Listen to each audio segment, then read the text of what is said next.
Assalamualaikum. Tajuk saya pada hari ini adalah berkenaan judul Segelas Susu.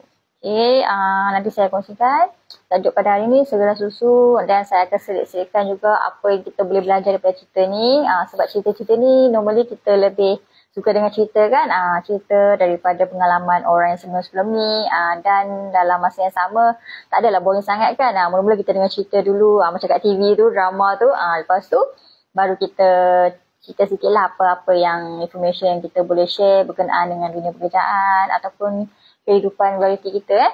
So tajuk saya pada hari ni, saya ambil cerita pasal Segelas Susu ni, dan kita tengok apa yang kita boleh belajar daripada cerita ni. Okey, saya tunggu dulu. Selamat datang semua. Tajuk pada hari ni saya ambil kisah Segelas Susu. Apa cerita berkenaan dengan segelas susu ni? Ada apa cerita dengan susu ni? Ada apa cerita dengan gelas ni? Okey, nanti saya ceritakan apa cerita dia. Datang semua. Okey, dekat lepas dengar saya start dia teruslah cerita dia. Okey, Segelas Susu.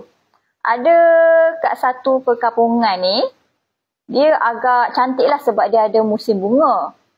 Dan tak ramai sangatlah orang yang datang, tapi adalah yang datang. Orang daripada jauh datang nak tengok dia punya musim bunga yang cantik kat sana. Tapi dia kampung lah, kampung yang agak terpencil. Dan adalah seorang pengembara ni, dia datang waktu musim bunga tu.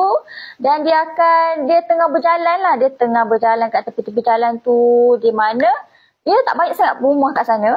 Tak banyak rumah. Dan kalau anda dapat bayangkan, tak banyak rumah, mesti kedai runcit ke apa pun tak banyak. Betul tak?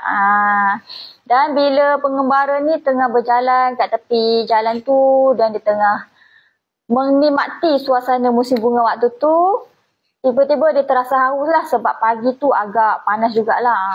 Sebab agak panas, mungkin dia tak terasa haus sebab dia tengok pemandangan bunga, musim bunga kan memang cantik kan. And then kita tengok kita jalan sepanjang jalan tu sampai kita tak sedar. Dia tak sedar lah, dia tak sedar dia dah haus.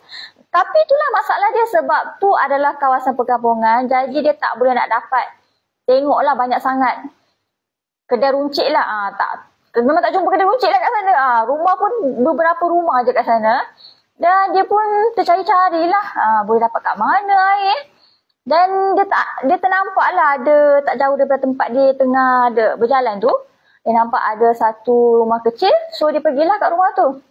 Dia pergi kat rumah kecil tu, dia ketuk pintu rumah tu. Dan ada seorang budak perempuan buka pintu. Comel lah budak perempuan buka pintu. Dan dia pun tanyalah kat adik tu, adik, maaf mengganggu, boleh tak kalau saya nak dapatkan segelas air? Dan adik tu tengok muka dia dengan peluk-peluk.